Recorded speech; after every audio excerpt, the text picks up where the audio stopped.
Hello అండి అందరికీ. పల్లి చట్నీ, అది కూడా మాకు గుంటూరు స్టైల్లో మేము ఎలా చేసుకుంటామో ఏంటి అనేది ఈ చిన్న షార్ట్. ఫస్ట్ అయితే పల్లీలు కొన్ని తీసుకోండి, పచ్చిమిర్చి ఆ 2 మిర్చి, నేనైతే ఎండుమిర్చితో చేస్తున్నా, కొన్ని ఎండుమిర్చి వేసాను. దానిలోకి చిటికెడు అల్లం, మీరు పచ్చిమిర్చి అయినా వేసుకోండి, అది మీ ఇష్టం. పచ్చిమిర్చితో చేస్తాం, ఎండుమిర్చితో చేస్తాం. కొంచెం ఎండు కొబ్బరి కూడా వేస్తున్నా.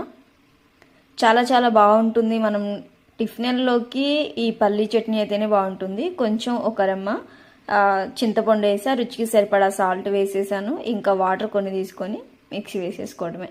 చూసారు కదా ఎంత సింపుల్గా టేస్టీగా ఉండే మా విలేజ్ స్టైల్లో వేరుశనగ పప్పు చట్నీ. ఇంకా మనం దీంట్లో ఏం ఇంగ్రీడియంట్స్ యాడ్ చేయక్కర్లేదు.